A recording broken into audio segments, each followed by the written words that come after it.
ही परिभ्रमण करण्याची योनी आहे, पूल आहे. मग ही नित्य धर्माची कर्माच्या संयोगामध्ये आणि आपल्या रागद्वेषादी परिणामाच्याकडे आपण संसारामध्ये आपल्या परिणामाने आपल्या पुरुषार्थाने आपण भटकत आहोत. दुसरा आपणाला कोणी भटकत नाही. मग तसं हे असे जे मागतात श्रद्धा त्यांचे आहे. उनके संबोधन केले निरंजनपणे का वर्णन की आहे. एकदाची मुक्त झाला परत त्याला कधी कर्माचा संयोग होत नाही. मग तो निरंजन का सांगितलं तर विशेषण परत कर्म बंधून संसारामध्ये येत नाही. सुवर्ण खाणीमध्ये असताना माती मिश्रित आहे आणि ते भट्टीमध्ये 16 लावून केल्यानंतर 24 कॅरेटचं सुवर्ण शुद्ध झालं. मग त्याला तुम्ही 1000 वर्ष जरी सोन्याला माती चिखलात ठेवा तसंच राहतं. का?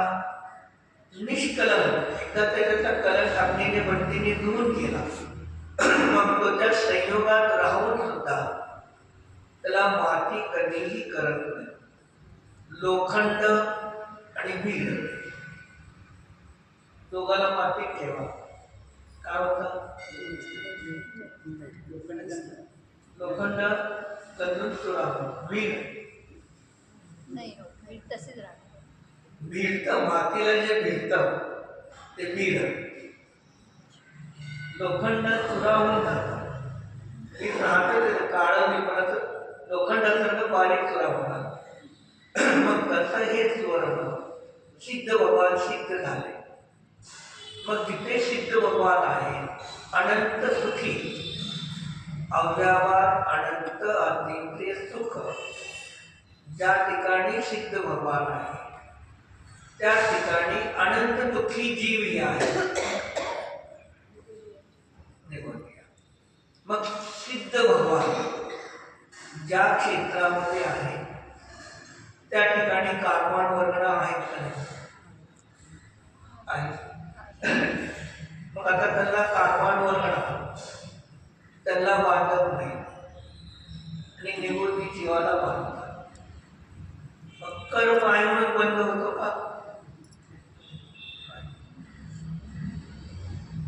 कर्म असणारे जर बंधन तर तिथे सिद्ध भगवान आहे. जगन्य आणि उत्कृष्ट आव्हाना किती सिद्ध भगवंताची 7 धनुष्य किंवा 7 घाटापासून ते 6.5 धनुष्य एवढी उत्कृष्ट आव्हाना. 10व्या अध्यायात पहिलं सूत्र कोणतं सांगितलं?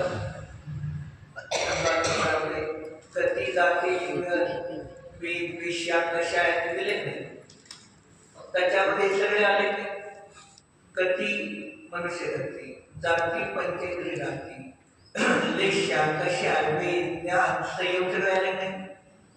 12 प्रकारचे भेद कोणाचे केले? सिद्ध जीवाचे. हे 12 प्रकारचे भेद सिद्ध जीवांचे केले.